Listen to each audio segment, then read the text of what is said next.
Hello friends, welcome to the Mastermind YouTube channel. இன்றைக்கி நம்ம இந்த வீடியோவில் எதை பற்றி பார்க்க போகிறோம்னா மெஷ் அனலிட்டிக்ஸ் அப்படின்னு ஒரு டாபிக். இந்த மெஷ் அனலிட்டிக்ஸ் அப்படின்ற டாபிக் எதில் வரும்னு பார்த்தீங்கன்னா சர்க்யூட் அனலிட்டிக்ஸ் அப்படின்ற ஒரு சப்ஜெக்ட் இருக்குது. அந்த சிஏயில் தான் வந்துட்டு வருது உங்களுக்கு. இதில் பார்த்தோம்னா பேசிக்காக 2 டைப் இருக்குது. மெஷ் அனலிட்டிக்ஸ், இதை வந்து இன்னொரு பேரில் சொன்னாங்கன்னா loop analytics.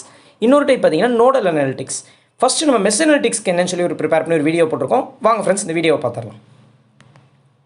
First as usual நம்ம வீடியோக்கு எல்லா சப்ஜெக்ட்லையும் சொல்கிறது போல தான் நம்ம ஒரு நோட்டும் ஒரு பெண்ணும் எடுத்து வச்சுக்கோங்க. நாங்கள் சொல்கிறத வந்துட்டு டெக்னிக்கல் வெர்ஷன் உங்களுக்கு புரிஞ்ச மாதிரி எழுதி வச்சுக்கோங்க. அப்போ தான் நீங்கள் இது இல்லாமல் இன்னொரு தடவை படிச்சிங்கனாலும் உங்களுக்கு நினைப்பில் நிற்கும். ஃபஸ்ட்டு ஒரு கதையாக சொல்லிடுறேன், என்னென்னு கவனிச்சுக்கோங்க. அதாவது இந்த மெஷ் அனலிட்டிக்ஸ்ன்றதை வந்துட்டு இன்னொரு பேர்லேயும் சொல்லுவாங்க, என்னென்னா லூப் அனாலிசிஸ் அப்படின்னு சொல்லி சொல்லுவாங்க. இந்த மெத்தட் வந்துட்டு எங்கெங்கெல்லாம் யூஸ் பண்ணுவாங்கன்னா, நம்ம ஒரு சர்க்யூட்டில் வந்துட்டு ABCDன்னு சொல்லி பாயிண்ட்ஸ் எல்லாம் சொல்கிறோம் இல்லையா, அதான் நோட்ஸ். அந்த நோட்ஸ் எல்லாம் அதிகமாக இருக்குது அப்படின்னா வந்துட்டு இந்த மெத்தட் தான் வந்துட்டு ஈஸியாக யூஸ் ஆகும். அடுத்து இதுக்கும் கிர்ச்சாஃப்ஸ் லாக்கும் என்ன வித்தியாசம்னு பார்த்தீங்கன்னா, அதாவது இதில் வந்துட்டு இந்த லூப் அனாலிசிஸ் அப்படின்றது வந்துட்டு கிர்ச்சாஃப் லா மாதிரி இல்லாமல் இதோட என்டையர் பிரான்ச்சோட கரண்ட்டுமே வந்துட்டு இது வந்துட்டு கணக்கில் எடுத்துக்கும் ஈக்குவேஷன் எழுதும்போது. ஆனால் கிர்ச்சாஃப் லாலாம் அப்படி பண்ணாது. இன்னொரு மேஜர் டிஃப்ரென்ஸ் பார்த்தீங்கன்னா, ஒரு பாயிண்ட் அதாவது ஒரு நோடில் வந்துட்டு கிர்ச்சாஃப் லாவில் ஒரு கரண்ட்டு தான் இருக்கும். ஆனால் இதில் மேஜர் டிஃப்ரென்ஸ் என்னென்னா, லூப் அனாலிசிஸில் each branch of the network may carry more than one current. ஒரு கரண்ட்டுக்கு மேலே கேரி பண்ணோம் அப்படின்னு சொல்லி சொல்கிறாங்க. இப்போ நம்மளுக்கு வந்துட்டு ஒரு 4 பாயிண்ட் 5 பாயிண்ட் கொடுத்தா நம்ம வந்துட்டு கிர்ச்சாஃப்ல அது மாதிரி யூஸ் பண்ணி போட்டுடலாம். ஒரு 30 பாயிண்ட் 35 நோட்ஸ் வச்சு நம்மளுக்கு வந்துட்டு கொடுத்து சர்க்யூட் கொடுத்துட்டு போட சொல்கிறாங்க. அது எப்படி போட முடியும்? கிர்ச்சாஃப்லால் போட முடியும், ஆனால் அது வந்துட்டு ரொம்ப ரொம்ப ரொம்ப ரொம்ப ரிஸ்க்கான கேல்குலேஷன்ஸாக போகும். ஸோ அது மாதிரி கேல்குலேஷன்ஸ் எல்லாம் நம்ம ஈஸி பண்ணுறதுக்கோசரம் தான் நம்மளுக்கு இருக்கக்கூடிய மெத்தட் வந்துட்டு மெஷ் அனாலிசிஸ். இதில் வந்துட்டு அதிகமான நோட்ஸ் இருந்தால் நம்ம பண்ணுவோம்னு சொல்லி பார்த்தோம் இல்லையா, அது இங்கே which greatly simplifies calculation work. அடுத்து பார்த்தீங்கன்னா இதுக்கு ஒரு எக்ஸாம்பிள் சொல்கிறேன் பாருங்கள். அதாவது ஒரு நெட்வொர்க் இருக்குது, அதாவது இந்த ஒரு சர்க்யூட் இருக்குது. இந்த சர்க்யூட் நம்மளுக்கு கொடுத்துருக்காங்க. இந்த சர்க்யூட்டில் வந்துட்டு 2 லூப் இருக்குன்னு இருக்காங்க. 2 லூப்புன்னா என்னப்பா அப்படின்னு பார்த்தீங்கன்னா, இங்கே வந்துட்டு மொத்தமாக ஒரே சர்க்யூட்டாக இருக்கா. இந்த சர்க்யூட்டை பிரிக்கிறது எதுன்னு நீங்கள் பாருங்கள். நடுவில் ஒரு கோடு வந்துட்டு ஒரு ரெசிஸ்டன்ஸ் வச்சு பிரிக்குது இல்லையா, இதுதான் வந்துட்டு உங்களுக்கு வந்துட்டு இந்த லூப் அப்படிம்பாங்க. இந்த இது வந்துட்டு இதை பாக்ஸாக பிரித்தோம்னா ABEF இப்படின்ற பாக்ஸுக்கும் வரும், BCDE இந்த பாயிண்ட்டுக்கும் வரும். ஸோ இந்த ஒரு லூப்புன்றது ரெண்டுத்துக்குமே வந்துட்டு இன்டர்மீடியேட்டாக ஆக்ட் ஆகும், பொதுவானது. ஸோ இந்த லூப்பில் இருக்கக்கூடியதில் வந்துட்டு முதல் லூப்போட கரண்ட்டு பேர் என்னன்னு சொல்கிறாங்கன்னா I1, ரெண்டாவது லூப்போட கரண்ட்டு பேர் I2 அப்படின்னு சொல்லி சொல்கிறாங்க. Now branch BE carries 2 currents, I1 from B, I1 from B to E. அதாவது நம்மளுக்கு இங்கே என்ன சிம்பிள் கொடுத்துருக்காங்க இங்கே பாருங்கள். இங்கே வந்துட்டு ஒரு பெண்டு மாதிரி கொடுத்துருக்காங்களா, அப்போ கரண்ட்டு இங்கேருந்து இப்படி தான் போகுது அப்படின்னு அர்த்தம். அப்போ B to E, இந்த B to E என்ன போகுது? I1ன்ற கரண்ட். அப்போ E to B இது இப்படி தானே கரண்ட் இருக்குது, அப்போ இப்படி போகும். ஸோ E to B பார்த்தீங்கன்னா I2 அப்படின்ற கரண்ட் வந்துட்டு கேரி ஆகுது. இதோட நெட் கரண்ட் பார்த்தீங்கன்னா B to E, இதோட நெட் கரண்ட் பார்த்தீங்கன்னா I1 மைனஸ் I2. இதோட வோல்டேஜ் ட்ராப் எங்கே நடக்குது? R3. ஏன்னா பிக்கு ஈக்கு நடுவில் தானே ஒரு ரெசிஸ்டன்ஸ் இருக்குது. ஸோ R3 அப்படின்ற பிளேஸில் தான் இதோட இது நடக்குது, வோல்டேஜ் ட்ராப் நடக்குது. 2 லூப் இருக்குது. ஒரு லூப்போட பேர் I1, இன்னொரு லூப்போட பேர் I2. இன்னொன்று வந்துட்டு எந்த டைரக்ஷனில் போகுது? ஸோ B to Eக்கு வந்துட்டு I1, E to Bக்கு வந்துட்டு I2 அப்படின்னு சொல்லி நம்ம சொல்லிடுறாங்க. அடுத்து என்ன சொல்கிறாங்கன்னா, கன்சிடர் லூப் ABEFA, அதாவது ABEFA இந்த லூப்பை வந்து நம்ம வந்துட்டு கணக்கில் எடுத்துக்க சொல்கிறாங்க. எடுத்து என்ன சொல்கிறாங்கன்னா, இந்த BE அப்படின்ற பிரான்ச், BEன்றது எப்படி இப்படி இருந்த பிரான்ச்சாக மேலேருந்து கீழே வந்த பிரான்ச் தான் BE. இதில் வந்துட்டு என்ன சொல்லுவாங்கன்னா, B வந்துட்டு பாசிட்டிவாகவும் E வந்து நெகட்டிவாகவும் எடுத்துக்கும். அதாவது Bலேருந்து Eக்கு வந்துச்சுன்னா B வந்துட்டு பாசிட்டிவ், E வந்து நெகட்டிவ் I1ன்ற கரண்ட்டுக்கு. இதே E1 I2ன்ற கரண்ட் எடுத்தோம்னா அப்படியே ஆப்போசிட், Eன்றது பாசிட்டிவ், Bன்றது நெகட்டிவ். இது என்னன்னு சொல்லி கிளியராக பாருங்கள். Bலேருந்து Eக்கு கரண்ட்டு போச்சுன்னா இப்படி தானே வருது. ஸோ ஃபஸ்ட்டு வரது நம்மளுக்கு positive, B positive, E negative. எதுக்கு? I1 கரண்ட்டுக்கு. இது நம்ம வந்துட்டு I2 கரண்ட் எடுத்தோம்னா இப்படி தானே போகுது, இப்படி வந்து இப்படி போகுதா. ஸோ E to B, Eன்றது பாசிட்டிவ், Bன்றது நெகட்டிவ். எதுக்கு? I2 கரண்ட்டுக்கு. பாருங்கள், I2 கரண்ட்டுக்கு E பாசிட்டிவ், B நெகட்டிவ், I2ன்ற கரண்ட்டுக்கு. இப்போ என்ன பண்ணுறோம்னா, நம்ம வந்துட்டு இது வந்துட்டு ஈக்குவேஷன், லூப் ஈக்குவேஷன் எழுதுகிறோம். சரி, இதில் நம்ம 2 வகையாக லூப் பிரிக்கலாமா? எப்படி? இது வந்து 2 டேபிளாக நான் பிரிக்கிறேன். A B, அதாவது இங்கே பாருங்கள், ABEFAன்னு ஒன்றும், இன்னொன்று இந்த பாக்ஸ் ஒன்றும் BCDEB அப்படின்னு சொல்லி ஒரு பாக்ஸும். இதை நான் சொல்ல எந்தெந்த பாயிண்ட்டு நீங்கள் வந்துட்டு பாஸ் பண்ணி பாருங்கள், இல்லைனா வந்துட்டு ஒரு சர்க்யூட்டை வரைஞ்சிருங்க. ஸோ அப்போ தான் உங்களுக்கு புரியும். ABEFA அப்படின்றது வந்துட்டு ஒரு லூப்பாக வச்சுக்கிறேன் நான் ஃபஸ்ட்டு. இதை கன்சிடர் பண்ண இன்னொரு இங்கே போட்டிருக்காங்க பாருங்கள். ABEFA அப்படின்ற பாயிண்ட்டில் ஏல ஆரம்பிச்சு ஏலையே முடியணும், இன்னொன்று பியில் ஆரம்பிச்சு பியிலேயே முடியணும். ஓகேயா? ஃபஸ்ட்டு ஏல ஆரம்பிச்சு ஏக்கே முடிகிறதுனா இன்னொரு முக்கியமான விஷயம் பார்த்தீங்கன்னா, நம்ம இந்த டேபிள் தானே இப்போ எடுத்திருக்கோம், இந்த டேபிள். ஸோ இந்த டேபிளுக்கு வந்து நம்மளுக்கு என்ன காமன்? I1.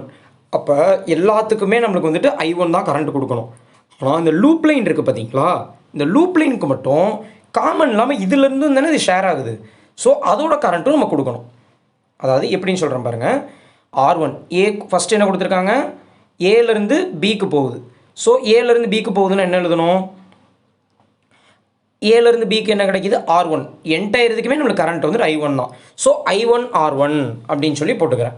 இதை நான் ஏன் மைனஸ் வந்துச்சுன்னு சொல்லி உங்கள்கிட்ட சொல்கிறேன். I1 R1. அடுத்து I1 R3. இது எப்படி? இது பார்த்தீங்கன்னா இங்கே இருக்கு இல்லையா அந்த லூப் லைனு, இந்த லூப் லைனில் என்ன கரண்ட் பாஸ் ஆகுது? R3ன்ற ரெசிஸ்டன்ஸில், அதாவது R3 அப்படின்ற ரெசிஸ்டன்ஸில் I1 கரண்ட் பாஸ் ஆகுது. ஸோ இதுவும் அதே மாதிரி எழுதிக்கிறேன். I1 R3. நடுவில் இது என்ன ப்ளஸ் I2 R3 அப்படின்னா, நம்ம எப்பயுமே வந்துட்டு இருக்கிற எங்கெங்கெல்லாம் ரெசிஸ்டன்ஸ் இருக்கோ அங்கங்கெல்லாம் ரெசிஸ்டன்ஸ் இன்ட்டு அந்த இதில் கேரி ஆகிற கரண்ட்டு I1 R1. இங்கே வந்தோம்னா I1 R3. இப்போ இங்கே தான் நம்மளுக்கு வந்து லூப் லைனை ஆக்ட் ஆகுது. ஸோ இதுக்கு வந்து இந்த கரண்ட்டை எடுக்கணும், I2 R3. அதுக்கு மட்டும்தான் ப்ளஸ். அதாவது இந்த டேபிள் எடுக்கிறோம்னா இந்த டேபிளுக்குள்ளே போகிற எல்லாத்துக்குமே மைனஸ் போடணும். எதை தவிர நம்ம ப்ளஸ் நம்ம ஒரு டேபிள் எடுத்துருக்கோம்னா அந்த டேபிளில் இருக்கிற எல்லாமே மைனஸ் தான் இருக்கணும் இந்த பாக்ஸில். இதுக்கு மட்டும் ப்ளஸ்ஸு, அதுவும் இதுக்குமே ரெண்டுமே ப்ளஸ் இருக்கக்கூடாது. எந்த டேபிள் எடுக்கிறோமோ அது இல்லாமல் ஒரு டேபிள்லேருந்து நம்ம கரண்ட் வாங்குகிறோம்ல, இப்போ இங்கே I2ன்றதுல இருந்தால் கரண்ட் வாங்குகிறோம், I2 R3. அதுக்கு மட்டும் ப்ளஸ் பாருங்கள். இந்த டேபிளில் இருக்கிற I1 R1க்கு மைனஸ், I1 R3க்கு மைனஸ், I2 R3க்கு ப்ளஸ். Plus voltage 1. இந்த வோல்டேஜ் 1ன்றது எங்கே இல்லை, இங்கே இருக்குது பார்த்தீங்களா, வோல்டேஜ் 1. இப்படி தானே கரண்ட் போகுது. ஸோ வோல்டேஜ் 1 இங்கே நேரோ மார்க் இப்படி வந்து இப்படி வரும். So voltage 1. ஸோ இதுக்கு ப்ளஸ் V1 ஈக்குவல் டு 0 அப்படின்னு சொல்லிடுறாங்க. அடுத்து பார்த்தீங்கன்னா அந்த பாக்ஸ் எடுக்கலாம், BCDEB அப்படின்ட்டு. இதில் நீங்கள் பாருங்கள் BCDEB. இதில் பார்த்தீங்கன்னா இதில் உள்ள இந்த பாக்ஸ்க்குள்ளே இருக்கிற கரண்ட் எல்லாத்துக்குமே மைனஸ் யூஸ் பண்ணோம். அடுத்து நம்ம வந்து இந்த பாக்ஸ்லேருந்து எடுக்கக்கூடிய கரண்ட்டுக்கு மட்டும் ப்ளஸ் யூஸ் பண்ணோம். ஸோ பிசிக்கு என்ன, இதோட ரெசிஸ்டன்ஸு R2. அப்போ என்ன எடுக்கிறாங்க? I2 R2. ஏன்னா அந்த லூப் ஃபுல்லாக நம்மளுக்கு கரண்ட் வந்துட்டு I2 தானே, I2 R2. அந்த லூப்லேயே இருக்கிறதுனால மைனஸ் போட்டுக்கிறேன். இந்த V2 எப்படின்னு சொல்கிறேன், I2 R3. இது எப்படின்னா இந்த லூப்பில் நம்ம இப்போ எடுக்கும்போது, அதாவது இந்த லூப்பில் நம்ம இப்போ எடுக்கும்போது I2ன்ற கரண்ட்டு R3. So minus.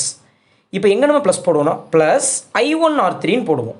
பாருங்கள், ப்ளஸ் I1 R3ன்னு போடுறோமா, மைனஸ் V2. ஏன்னா இது வந்துட்டு ஒரு சர்க்குலரை தாண்டிடுச்சு, ஒரு சர்க்கிள் இப்படி வந்து இப்படி தாண்டிடுச்சு, திருப்பி இப்படி போகும்போது ஒரு சர்க்கிள் முடிஞ்சிருது இல்லையா. ஸோ அதனால தான் மைனஸ் V2 ஈக்குவல் டு 0. அதாவது ஒன்றுமே இல்லை, நம்ம வந்துட்டு ஒரு சர்க்கிளை எடுக்கிறோம் அப்படின்னு பார்த்தீங்கன்னா, இப்போ ABED இந்த ABEF இந்த சர்க்கிள் எடுக்கிறோன்னு பார்த்தீங்கன்னா, இந்த சர்க்கிளில் வந்துட்டு இந்த இதை வந்துட்டு இங்கே மறைச்சிக்க, இந்த ABEFல வந்துட்டு இதுக்குள்ளே இருக்கிற கரண்ட் என்ன, I1 தான் இருக்குது. ஸோ I1 R1 முன்னாடி மைனஸ், ஏன்னா உள்ளுக்குள்ளே இருக்கிறது லோக்கலுக்கு எப்பயுமே மைனஸ், உள்ளூர்கள்த விலை போகாது, அதனால் மைனஸ் ஞாபகம் வச்சுக்கோங்க. Minus I1 R1 minus I1 R3. அடுத்த ரெசிஸ்டன்ஸ் இருக்கா, இல்லை. திருப்பி என்ன பண்ணணும், இது ரெண்டு இதுலேயும் ஷேர் ஆகுதுல்ல, அதனால் இதிலேருந்து வரணும், வெளியிருந்து நம்ம வீட்டுக்கு ஒருத்தர் வராங்க, அவங்க தான் I2 plus I2 R3 plus V1. இது எங்கே முடியுது, ப்ளஸ் V1 ஈக்குவல் டு 0. இதில் பாருங்கள் இதோட லூப் என்ன, I2 R2 minus I2 R2. இது உள்ளூர், இது மைனஸ் உள்ளூர், மைனஸ் V2. இங்கே ரெசிஸ்டன்ஸ் இருக்கா, இல்லை. மைனஸ் R2 V3 உள்ளூர், வெளியிருந்து வர்ற விருந்தினர் யார், I1. So plus I1 R3 equal to 0 அப்படின்னு சொல்கிறாங்க. இப்போ புரியுதா? இப்போ ஈக்குவல் டு 0ன்னு சொல்லிடுறாங்க. இதுதான் வந்துட்டு நம்மளுக்கு வந்துட்டு மெஷ் அனாலிட்டிக்ஸ். லூப்புன்றது வந்துட்டு ரெண்டுத்துக்குமே காமனாக இருக்கும். ஆனால் வெளியூர்லேருந்து வர்றவங்களுக்கு ப்ளஸ்ஸும் நம்ம உள்ளூரில் இருக்கவங்களுக்கு மைனஸும் போடணும். ஓகேயா? அடுத்து இதில் முக்கியமான நோட்ஸ் என்ன, இது நீங்கள் எழுதணும்னு அவசியம் இல்லை, பட் ஞாபகம் வச்சுக்கிட்டிங்கன்னா ரொம்ப ஈஸி. நம்ம வந்துட்டு எப்பயுமே லூப் கரண்ட் எடுக்கும்போது வந்துட்டு ஒரு லூப் கரண்ட் வந்துட்டு ரெண்டோட வந்துட்டு மெர்ஜ் ஆகிருக்கிற மாதிரி எடுக்கணும். இப்போ நம்ம எக்ஸாம்பிள் பார்த்தோம் இல்லையா, ஒரே ஒரு லைன் இருந்துச்சு, அது ரெண்டோட மெர்ஜ் ஆயிருந்துச்சு இல்லையா, அது மாதிரி எடுக்கணும். அடுத்து இன்னொன்று பார்த்தீங்கன்னா, no two loop should be identical. இதே மாதிரி வந்துட்டு பெரிய சர்க்யூட்டாக இருந்துச்சுன்னா 2 லூப் கொடுப்பாங்க. இந்த 2 லூப்புமே ஒரே மாதிரி இருக்கக்கூடாது. அப்படி இருந்துச்சுன்னா நம்மளால அப்ளை பண்ண முடியாது. அடுத்து முக்கால்வாசி சம் நம்மளுக்கு எப்படி சால்வ் ஆகும், minimum number of loop currents இருந்தால் தான் சால்வ் ஆகும். ஓகே ஃப்ரெண்ட்ஸ், இப்போ நீங்கள் பார்த்த வீடியோவில் உங்களுக்கு ஏதாவது டவுட் இருந்துச்சுன்னா மறக்காமல் கமெண்ட் செக்ஷனில் ட்ரை பண்ணுங்கள். நீங்கள் இந்த வீடியோ வந்துட்டு பார்க்குறதோ நிப்பாட்டிட்டீங்கன்னா உங்களுக்கு எதுவுமே புரியாது. ஸோ கையோடு ஒரு நோட்டு வச்சு அந்த சர்க்யூட்ஸ் எல்லாம் நீங்கள் ட்ரா பண்ணி பார்த்தீங்கன்னா தான் உங்களுக்கு வந்துட்டு புரிஞ்ச வகையில் நீங்கள் எழுதிக்கிட்டு இந்த சர்க்யூட்ஸ் எல்லாம் ட்ரா பண்ணி பார்த்துட்டு தெரியாத டவுட்ஸை நீங்கள் வந்துட்டு முன்னாடி வந்து கமெண்ட் செக்ஷனில் கேட்டிங்கன்னா உங்களுக்கான டவுட்டும் தீர்க்கப்படும். நீங்கள் வந்துட்டு நாலேஜ் கெயின் பண்ணிக்குவீங்க. இது மாதிரி இன்னும் நிறையா வீடியோஸ் வந்துட்டு உங்களுக்கு வேணும்னா மறக்காமல் வந்துட்டு சேனலை லைக் பண்ணுங்கள், சப்ஸ்கிரைப் பண்ணுங்கள். மறக்காமல் இந்த வீடியோ உங்கள் ஃப்ரெண்ட்ஸ்க்கெல்லாம் ஷேர் பண்ணுங்கள். Until then, thank you friends.